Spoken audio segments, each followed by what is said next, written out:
ನಡಿ ಈಗ ಶುರು ಮಾಡೋಣ. ಕೇಸರಿಯಿಂದ ಮನೋಲ್ಲಾಸ ಮನಸ್ಸು ಮತ್ತೇರಿ ಕುಣಿದಾಡಿದೆ ನೋಡು, ಮನಸ್ಸು ಮತ್ತೇರಿ ಕುಣಿದಾಡಿದೆ ನೋಡು. ಕ್ಷಣ ಕ್ಷಣವೂ ಆಚರಿಸಿ ಕೇಸರಿ ಹಬ್ಬ. ವಿಮಲ್ ಬಾಯಲ್ಲಿ ಹೇಳಿ ಕೇಸರಿ. ಪೆನ್ಡ್ರೈವ್ ಕೇಸ್ನಲ್ಲಿ ಅರೆಸ್ಟ್ ಆಗಿರುವ ಪ್ರಜ್ವಲ್ ರೇವಣ್ಣಗೆ ಪುಕ ಪುಕ ಶುರುವಾಗಿದೆ.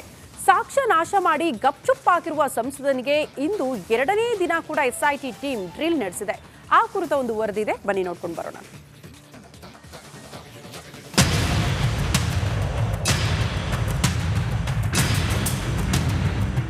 ಇಡೀ ದೇಶವನ್ನೇ ಬೆಚ್ಚಿ ಬೀಳಿಸಿದ ಹಾಸನ ಪೆನ್ಡ್ರೈವ್ ಪ್ರಕರಣದ ಆರೋಪಿ ಪ್ರಜ್ವಲ್ ರೇವಣ್ಣ ಕೊನೆಗೂ ಎಸ್ಐಟಿ ಕೈಗೆ ಸಿಕ್ಕಿದ್ದಾರೆ. 10 ಹಲವು ಆಯಾಮದಲ್ಲಿ ಈಗಾಗಲೇ ತನಿಖೆ ಚುರುಕುಗೊಳಿಸಿರುವಂತಹ ಎಸ್ಐಟಿ ಪ್ರಮುಖ ಎವಿಡೆನ್ಸ್ ಕಲೆ ಹಾಕುವ ಪ್ರಯತ್ನದಲ್ಲಿದೆ.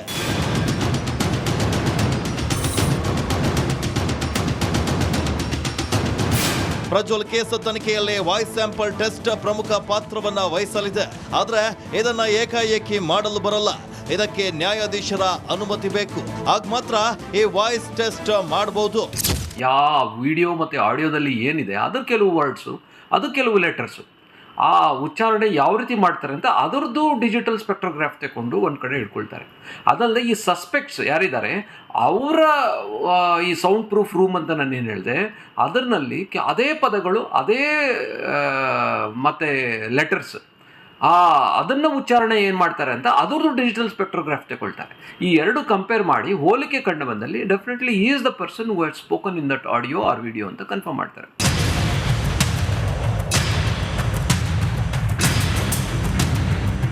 ಕಸ್ಟಡಿಯಲ್ಲೇ ಪ್ರಜ್ವಲ್ ರೇವಣ್ಣಗೆ ಡ್ರಿಲ್ ಮಾಡ್ತಿರುವಂತಹ ಎಸ್ಐಟಿ ಅಧಿಕಾರಿಗಳು ಪ್ರಜ್ವಲ್ ಅಸಹಕಾರದಿಂದ ರೋಸಿ ಹೋಗಿದ್ದಾರೆ. ನಾನವನಲ್ಲ ಅಂತ ಪ್ರಜ್ವಲ್ ಹೇಳ್ತಿದ್ದಾರಂತೆ.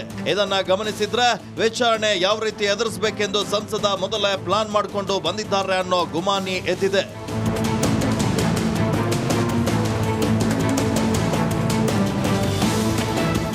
ಇನ್ನು ನಾಳೆ ಅಥವಾ ನಾಡಿದ್ದು ಪ್ರಜ್ವಲ್ ರೇವಣ್ಣರನ್ನ ಸ್ಥಳ ಮಹಾಜರಿಗೆ ಹೊಳೆನರಸೀಪುರಕ್ಕೆ ಕರೆದುಕೊಂಡು ಹೋಗೋ ಸಾಧ್ಯತೆ ಇದೆ.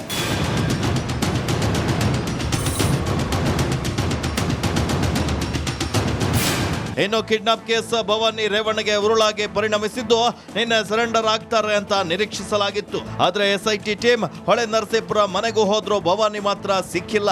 ಎಂದು ಯಾವುದೇ ಕ್ಷಣದಲ್ಲಾದ್ರೂ ಭವಾನಿ ಅರೆಸ್ಟ್ ಆಗೋ ಸಾಧ್ಯತೆ ಇದೆ. Bureau report, republic Kannada.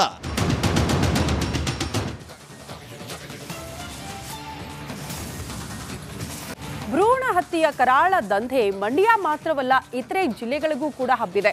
ಇಲ್ಲೊಬ್ಬ ಮಹಿಳೆ ಜಾಲಕ್ಕೆ ಸಿಲುಕಿ ಬಲಿಯಾಗಿದ್ರು. ಈಗ ಅದೇ ಕೇಸ್ಗೆ ಸಂಬಂಧಪಟ್ಟಂತೆ ಬಿಗ್ ಟ್ವಿಸ್ಟ್ ಸಿಗ್ತಾ ಇದೆ. ಆ ಟ್ವಿಸ್ಟ್ ಏನು ತೋರಿಸ್ತೀವಿ ನೋಡಿ.